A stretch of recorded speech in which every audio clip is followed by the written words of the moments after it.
So welcome to this week's Leaders on a Mission, where I'm joined by inspiring leaders driven by the impact of creating a healthy and sustainable world. In today's episode, I'm joined by Adam Bergman, CEO of EcoTech Capital, a boutique investment bank focusing on helping support the growth of innovators and mission-driven companies impacting the world in a healthy way. I've got to know Adam over the last a few years, and Adam, it's an absolute delight to have you on. Thanks so much for joining me today. Oh, thanks, Simon. My pleasure. It's great to be here. Excellent. And so tell me, let's take it all the way back then to a young Adam. Just give me a sense in the early years, kind of growing up, and just some of the key influences, I suppose, on you as you were growing up. That's a good question. When I was growing up, I was actually originally thinking about when I was starting my job. So I didn't actually thought as much about growing up. Probably my dad. My dad had always worked hard. He had his own business. He was an attorney, but it was a small firm. So he worked hard, and I learned a lot from him and from his work ethic.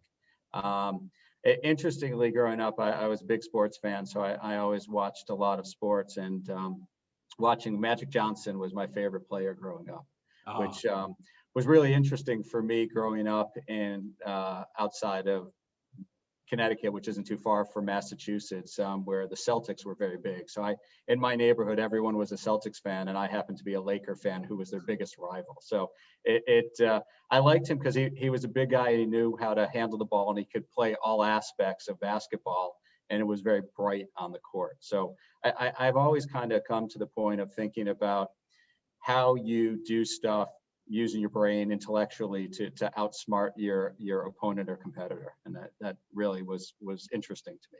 Great, no, absolutely. And tell me, therefore, when you were embarking on a kind of career, what were you were starting your career? What were your aspirations, kind of, starting out?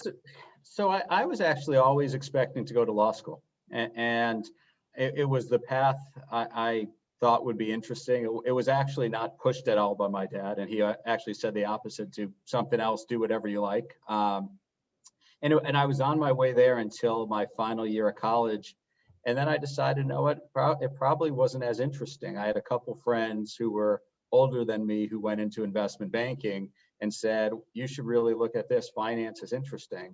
But it happened that my college, Johns Hopkins, did not have any real finance. So I didn't have an opportunity to really learn about the industry. So I went after it, but really wasn't qualified to get a job. And in the end was unable to get into the industry, and ended up instead getting a scholarship to go get a master's degree in international development and economics in Japan. And that offered me a couple different avenues. One, I had never studied abroad, so I got to live in another country, which was fascinating, and would actually play a part in some of my career that was interesting. Right. And secondarily, it gave me an opportunity. The school not only had a master's in economics, but had a business school. And I was able to take classes in accounting and finance and actually get some rudimentary understanding of the finance sector. So when I left there, I actually ended up going in and getting a job in investment banking because I actually understood it a lot better. Great. So how long were you over living in Japan during that time? 2 years. It was a really interesting opportunity for me. I ended up meeting my wife there too. She was actually on scholarship. She had attended Oxford, and I met her, and we started dating, and we later would marry. So my time in Japan was very good.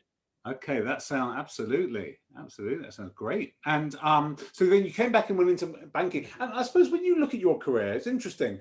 Did you kind of gravitated into the cleantech space in about 2004, but what sectors were you in before that? So as I said with my Asia connection, I started off working in M&A and restructuring, and about working for a year, I was at a firm called Rothschild, and they got some assignments in Korea. The guy who ran the group is a person named Wilbur Ross, who was recently Commerce Secretary in the Trump administration. So he'd been a big guy in finance, and he was the most knowledgeable person in the world of restructuring. And the Korean government hired him to write bankruptcy laws or help on bankruptcy laws, because Korea did not have bankruptcy laws in 1998, which is kind of surprising to think, but they didn't. And then there were a number of other companies who hired Rothschild, and they needed people, and Rothschild had no presence in Korea. So they kind of said to me, you were in Japan, that's close to Korea, we're going to send you over there. Not, of course, understanding Japan and Korea are like big enemies and have been. It's not like there's a lot of synergy between the two. So I ended up going over there for about a year and did some really interesting work. But I ended up leaving Rothschild and going over to UBS because I wanted to come back to the US and work and get some different experience. So for me, it is important that I had the opportunity to really get that experience and learn.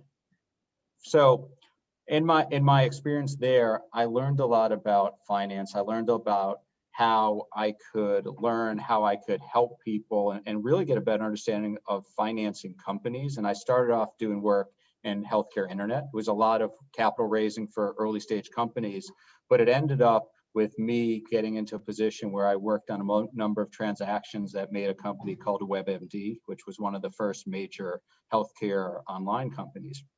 And from that, I got to see kind of this new pattern, and healthcare internet actually emerged before the traditional internet. So I was doing healthcare internet kind of 99 and 2000. And then I moved into doing work around internet and technology in 2000, 2001, 2002. And I had this I ended up in cleantech because I had a background having worked in both the industrial sector and the tech sector. And cleantech really was this emergence of industrial technology.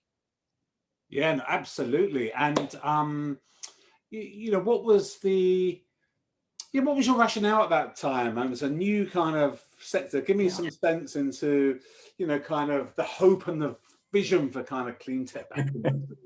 So it's really funny you ask. I tell people all the time, I am not clairvoyant. I had no idea that this sector was emerging or anything else. It happens, a transaction came in to Jefferies when I was there on the industrial side.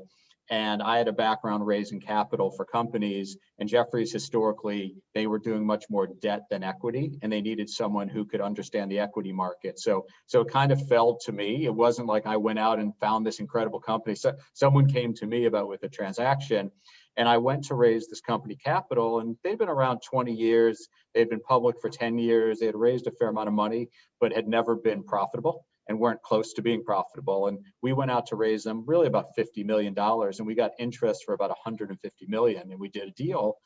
And my colleague and I sat back and said, something's going on here, because this company should not be able to raise this amount of capital.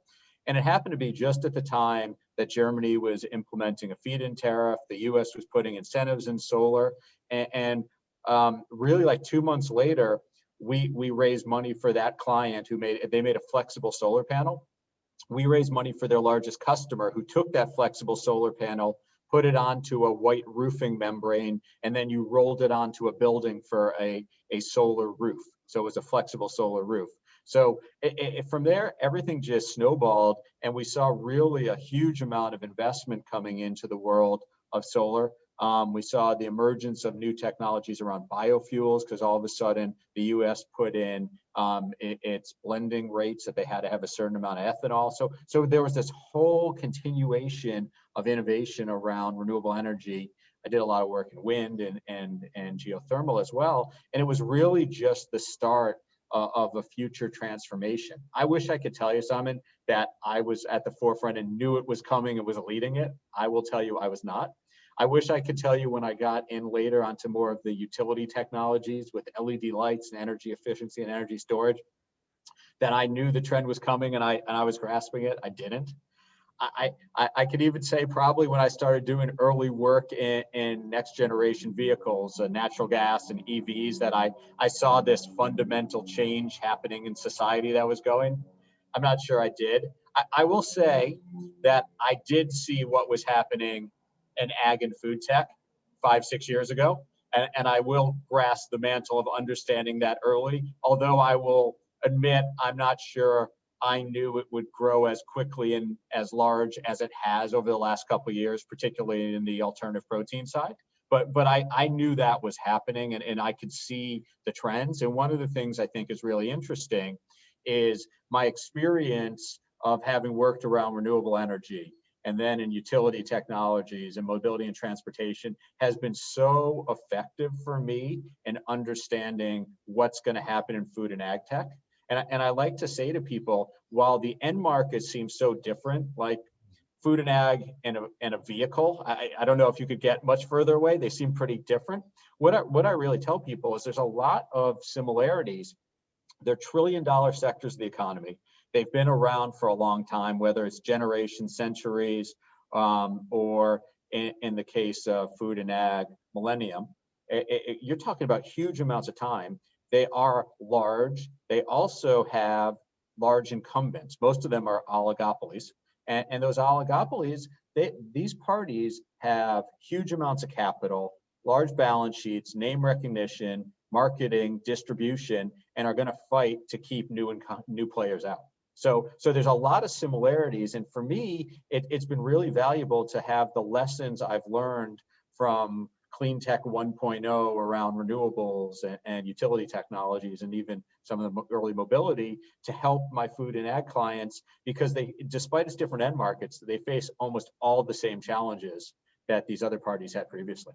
Yeah, no, very interesting. And how have you seen the markets evolve then over the last 5 years? And what were the trends? Maybe I'll ask the first question more around, what was that trend you saw 5-6 years ago, and how has it evolved?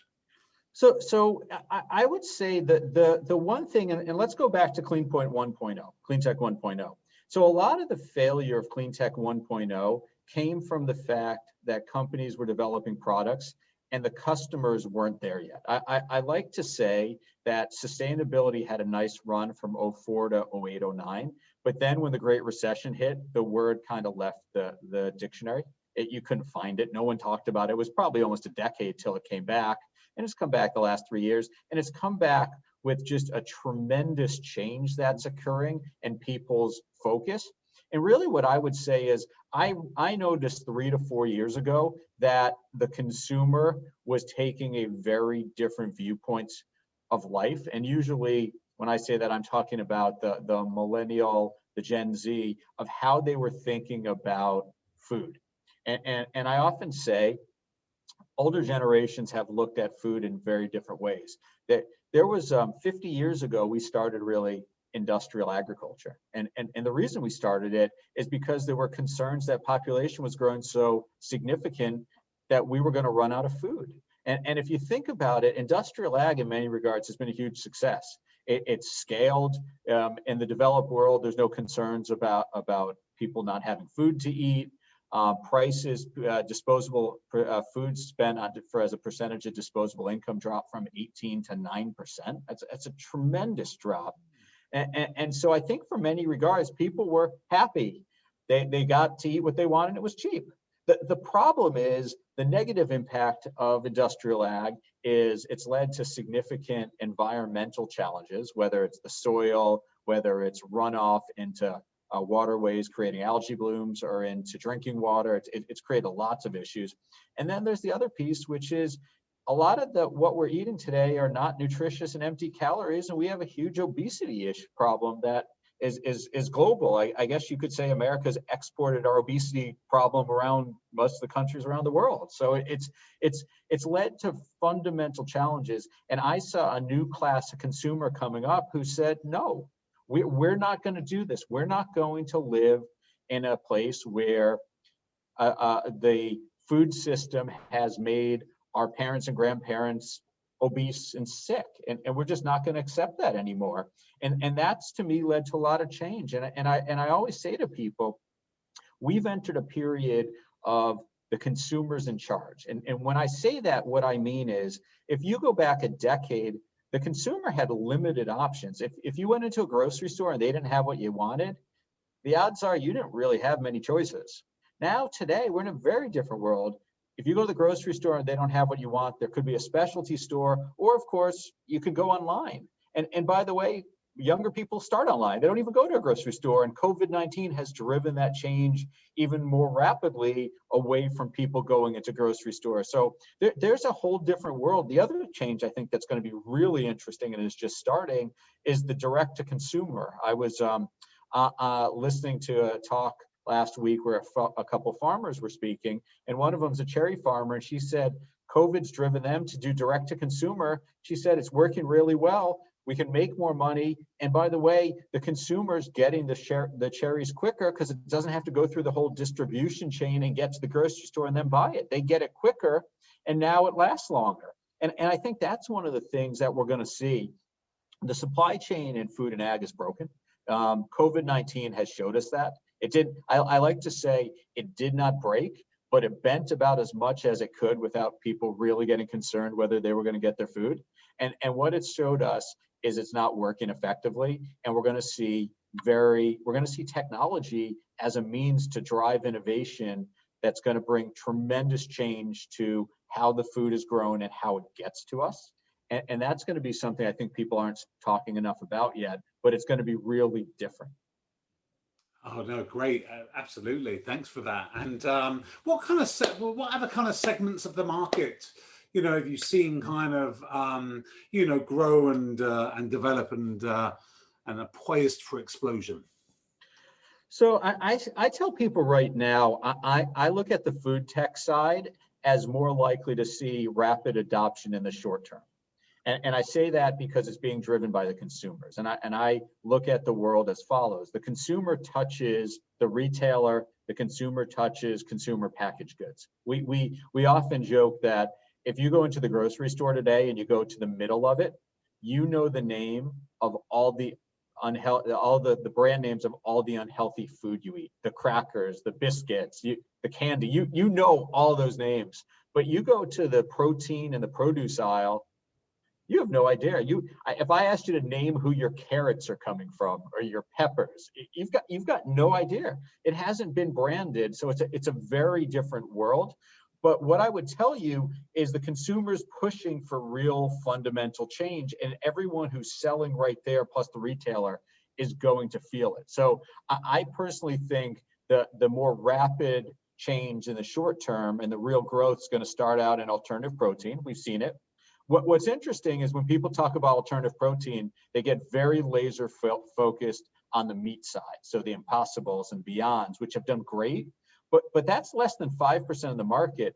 Interestingly, the dairy side is already over 15. And I've read in some demographics, usually Gen Z millennials, that number could be closer to 30%.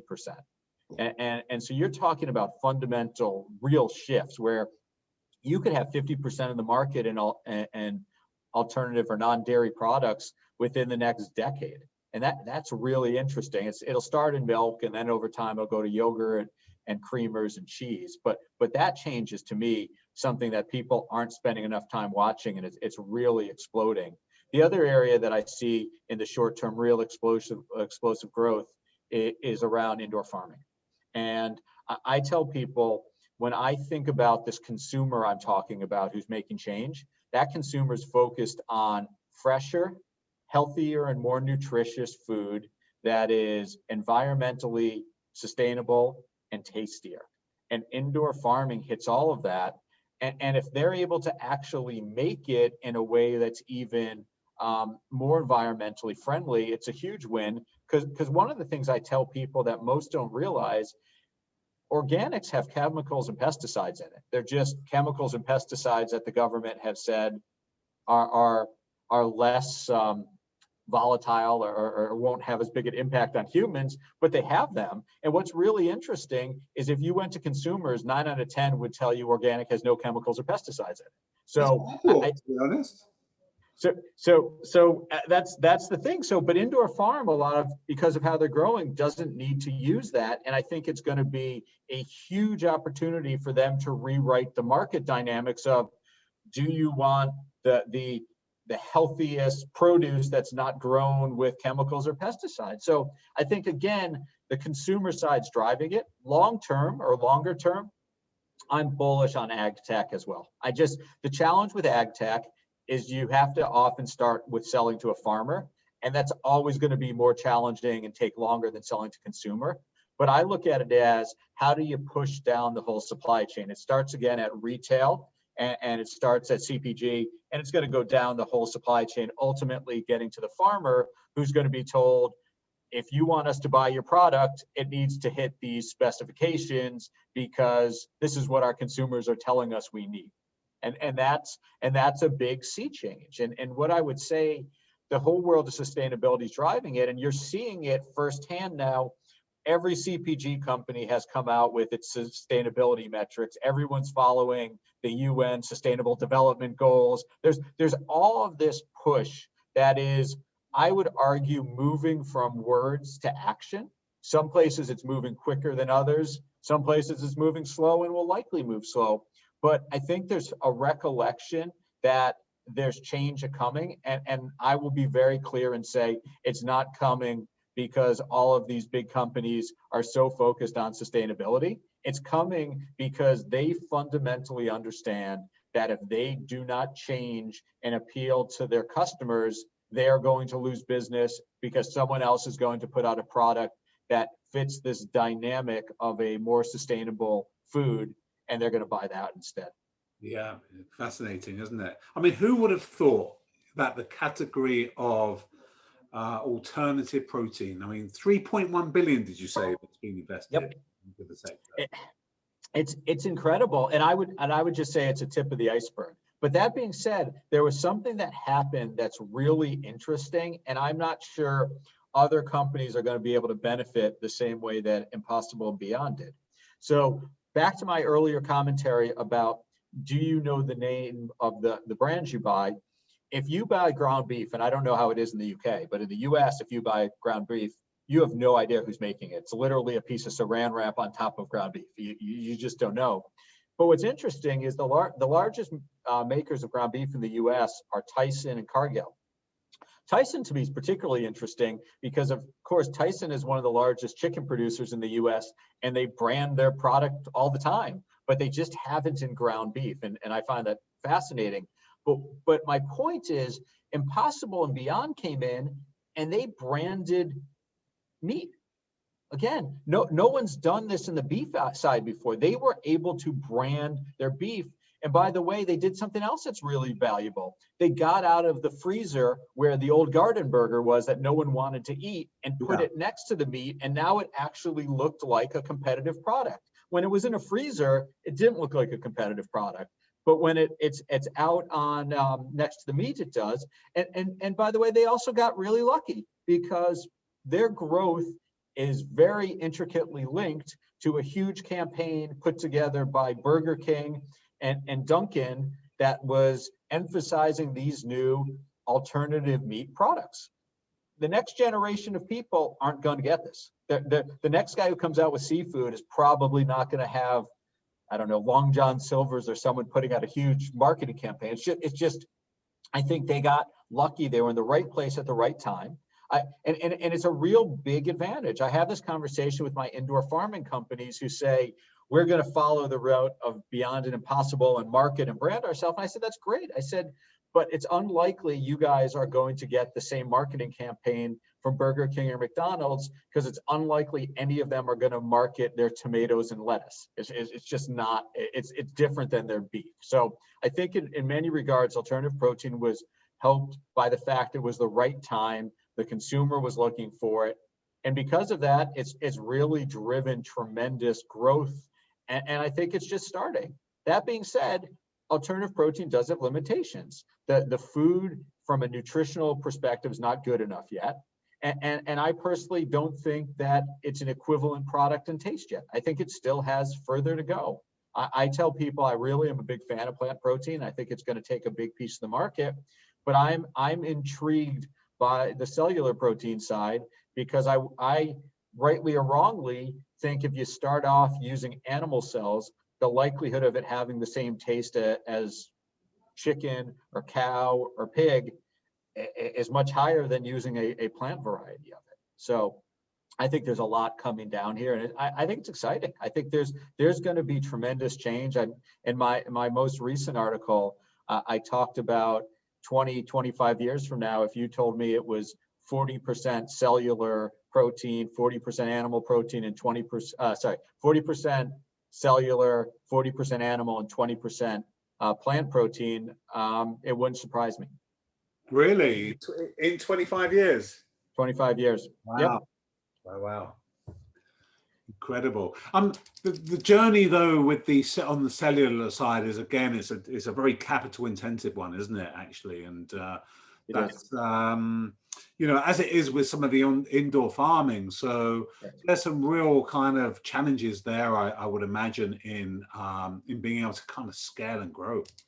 Without a doubt, and I'll give Impossible and Beyond as an example. If you remember, about a year or 18 months ago, they ran into some really major challenges on scaling their business and had to slow down. I remember Bloomberg had a tracker of where the Impossible, or it must have been Beyond or Impossible, said it was selling at the restaurant, and which of the restaurants actually had supply.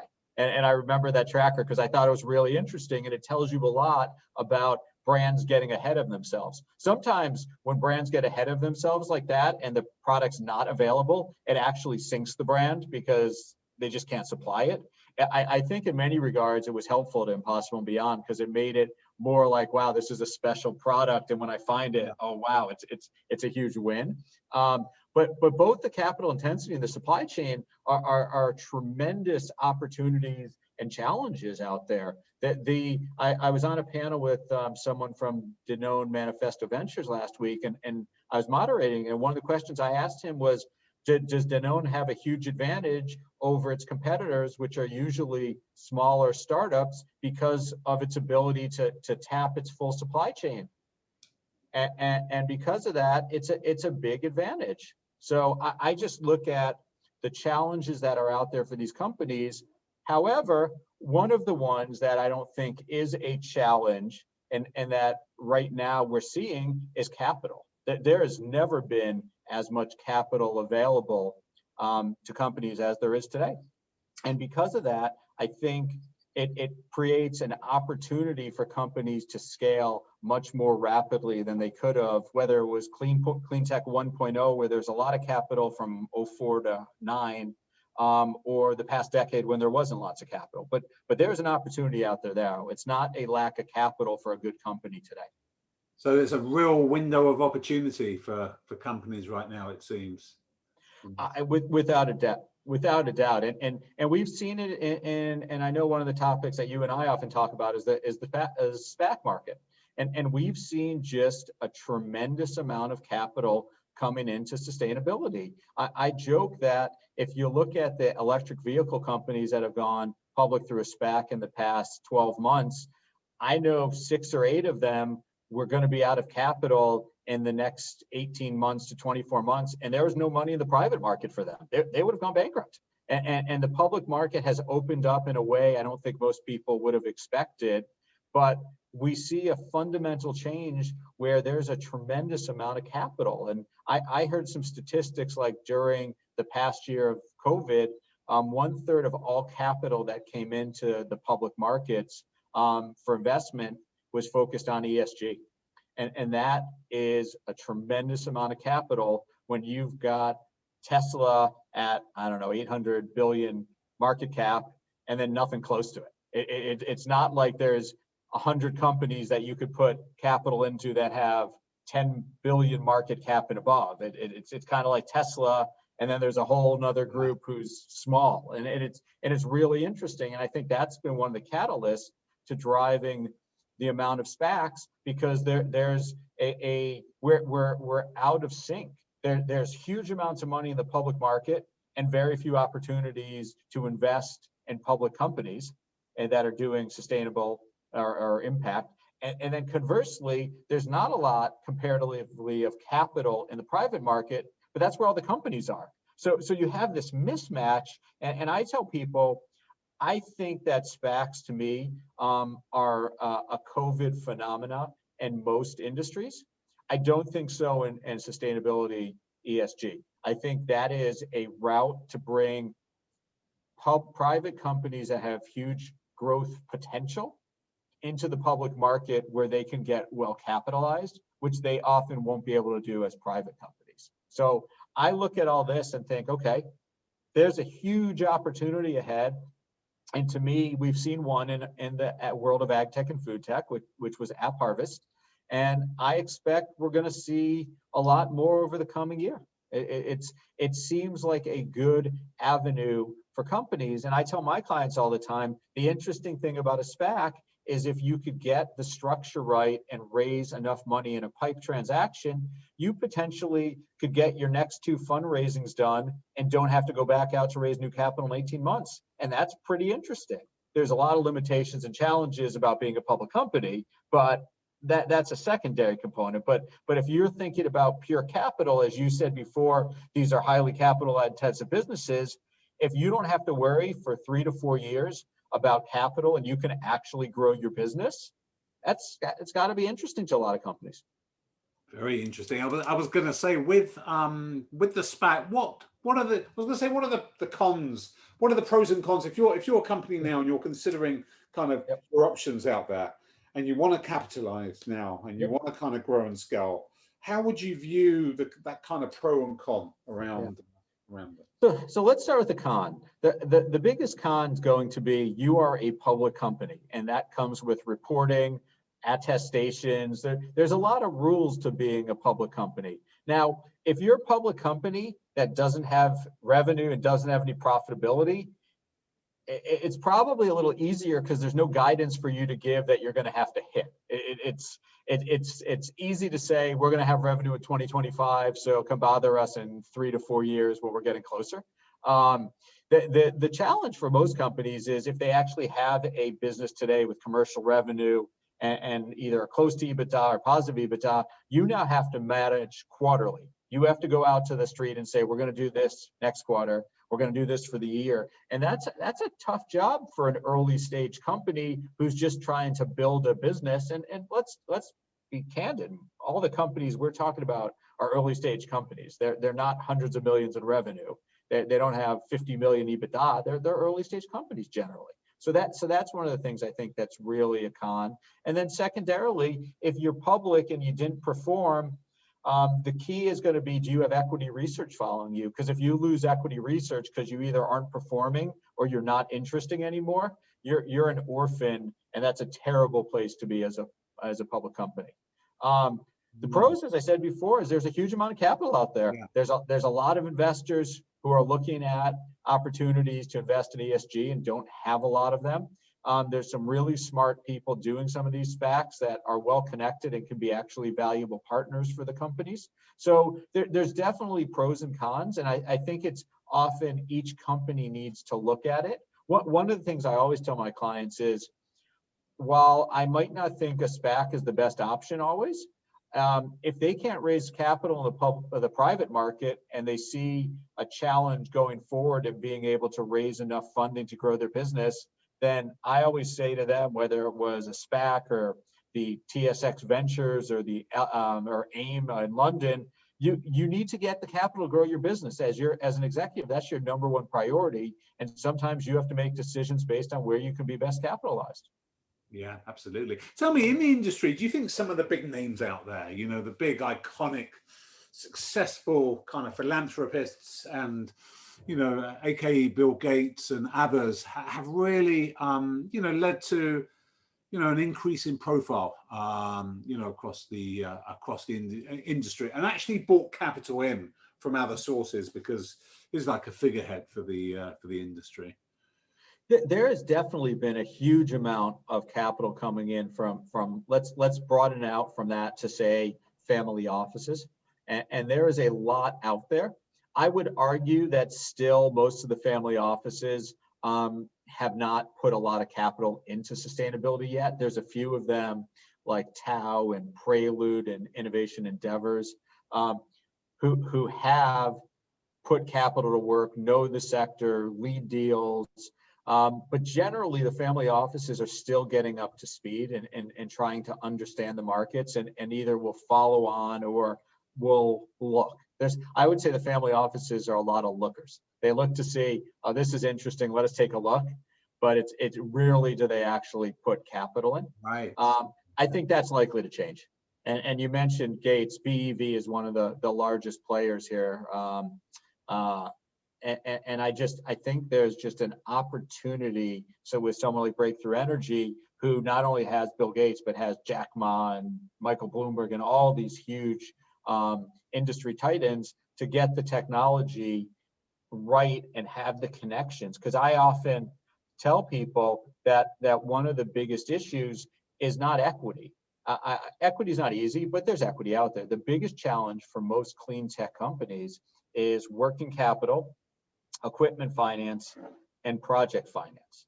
And that's really a huge, huge, huge issue for most of these guys. And I think when you bring in industry titans who have connectivity and relationships, that's going to be a key to helping solve a lot of these problems.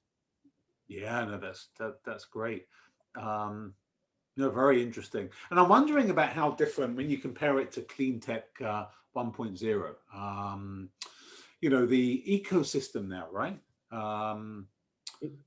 It's very different, and it's different for a few reasons. I think that the two biggest reasons I would say is cleantech 1.0 had a lot of its demand driven by incentives, and cleantech today 2.0, it's not really incentives, it's customers, consumers who are driving it, and that's a huge, huge change. So I think that is the change that is most important. I'd also say the types of capital have changed. The problem I always tell people with cleantech 1.0 is the wrong type of investor participated.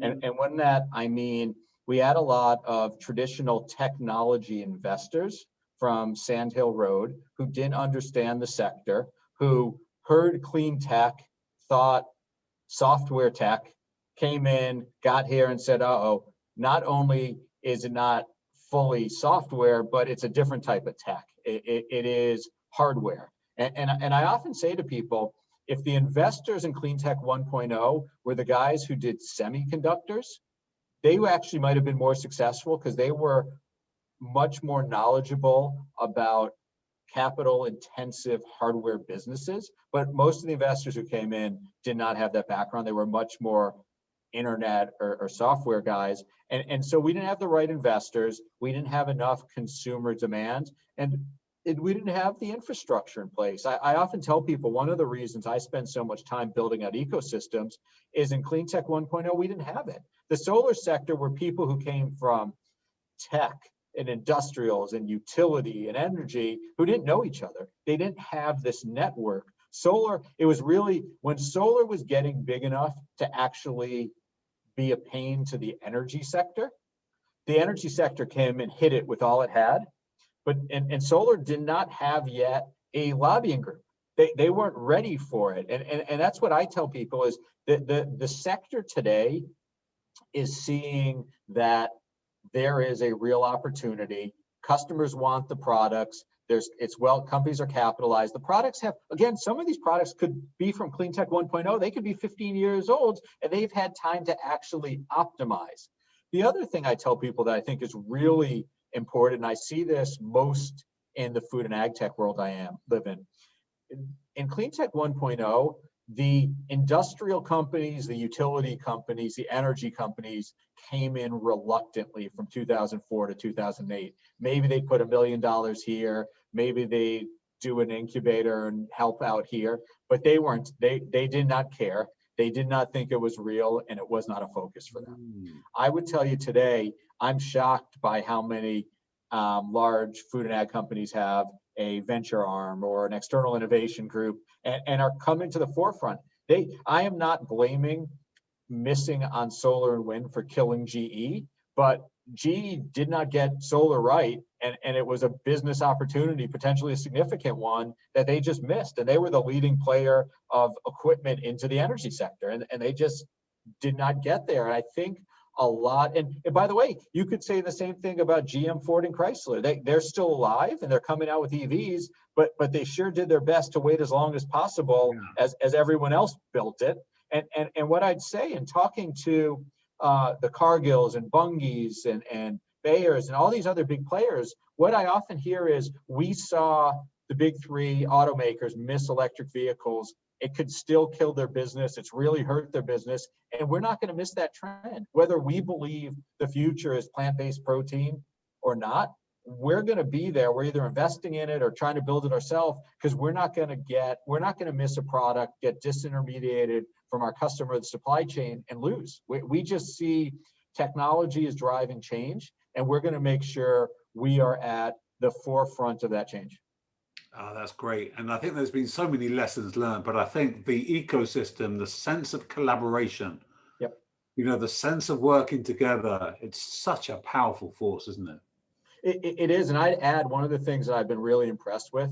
The investors in food and ag tech seem to have learned the lessons from investors in other areas of clean tech 1.0, and they're putting together bigger syndicates of more people working collaboratively and saying, look, we're in here in the long haul. This could take a decade. How do we build out a syndicate who's going to have the wherewithal and the capital to get these companies to the long-term success that it's going to take?